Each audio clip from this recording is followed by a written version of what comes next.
Hello बच्चों, let's read this question. Question is in the compound given below. ये हमें compound दिया गया. तो order of acidity of the positions x y and z. हमारे पास पूछा है कि एसिडिटी का ऑर्डर क्या होगा एक्स वाई जेड के लिए.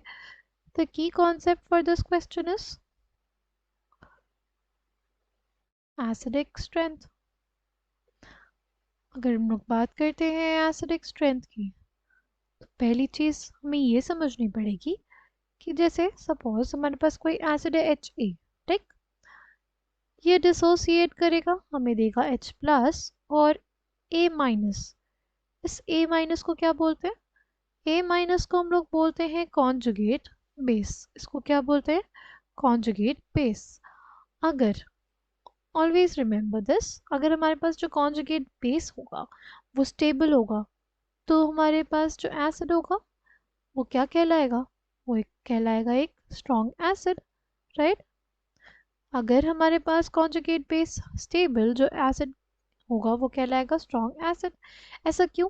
ऐसा इस वजह से क्योंकि अगर ये स्पीशीज हमारे पास स्टेबल हुई तो reaction will move in the forward direction. Forward direction में रिएक्शन अगर मूव करेगी तो हमारे पास H प्लस हमें ज़्यादा मिलेगा. ज़्यादा H प्लस का मतलब एक स्ट्रॉन्ग एसिड. आई होप आपको ये बात समझ में आई हो. पहली चीज़. दूसरी चीज़ होती है कि हम लोग अगर बात करते हैं stability of the conjugate base के, तो कॉन्जुगेट बेस कैसी स्पीशीज है? एक एनाइनिक स्पीशीज. और एनाइनिक स्पीशीज की जो स्टेबिलिटी होगी वो बढ़ाएगा कौन? Stability of conjugate base is directly proportional to the presence of electron withdrawing group. Electron withdrawing group present होंगे अगर, तो स्टेबिलिटी ऑफ कॉन्जुगेट बेस बढ़ेगी, राइट. और अगर इलेक्ट्रॉन डोनेटिंग ग्रुप प्रेजेंट होंगे तो स्टेबिलिटी कॉन्जुगेट बेस की कम होगी. सी, जो कॉन्जुगेट बेस है वो ऑलरेडी इलेक्ट्रॉन रिच स्पीशीज है. अगर इलेक्ट्रॉन डोनेटिंग ग्रुप वहाँ पे प्रेजेंट होगा, उसको और इलेक्ट्रॉन देगा, तो क्या उसकी स्टेबिलिटी इंक्रीज होगी? नहीं, बिकॉज उसके पास तो इलेक्ट्रॉन डेंसिटी ऑलरेडी है. और इलेक्ट्रॉन डेंसिटी होगी तो फिर रिपल्शन होगा, और रिपल्शन होगा तो अनस्टेबिलिटी होगी वहाँ पे, राइट. इंस्टेबिलिटी होगी वहाँ पे. इस वजह से हम लोग कहते हैं कि अगर हमारे पास स्टेबिलिटी ऑफ कॉन्जुगेट बेस होगा, इन्वर्सली प्रोपोर्शनल होगा presence of electron donating group के, और डायरेक्टली प्रोपोर्शनल होगा इलेक्ट्रॉन विदड्रॉइंग ग्रुप के प्रेजेंस के, राइट. नाउ इसमें हम लोग देखें, हमारे पास पूछा है एक्स वाई जेड के लिए. देखो, हमारे पास सबसे पहले ये एक्स वाई जेड को अगर कंपेयर करें, ये हमारे पास एक कार्बोक्सिलिक एसिड ग्रुप है, राइट. एक कार्बोक्सिलिक एसिड ग्रुप जो होता है ना, उसके अंदर क्या टेंडेंसी होती है इसको समझेंगे.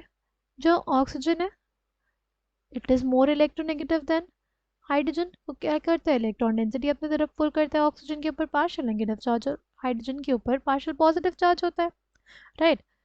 तो इसके अंदर ये टेंडेंसी होती है कि ये जल्दी से H प्लस लूज कर दे. क्यों? ऐसा क्यों? ऐसा इस वजह से होता है क्योंकि हमारे पास जो फॉर्म्ड कार्बोक्सिलेट आयन होता है वो बहुत ज़्यादा स्टेबल होता है. क्यों स्टेबल होता है?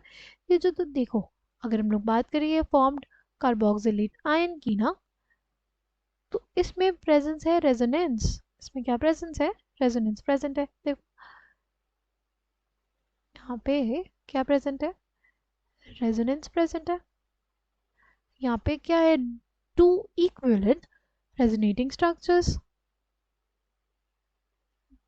ड्यू टू दिस हमारे पास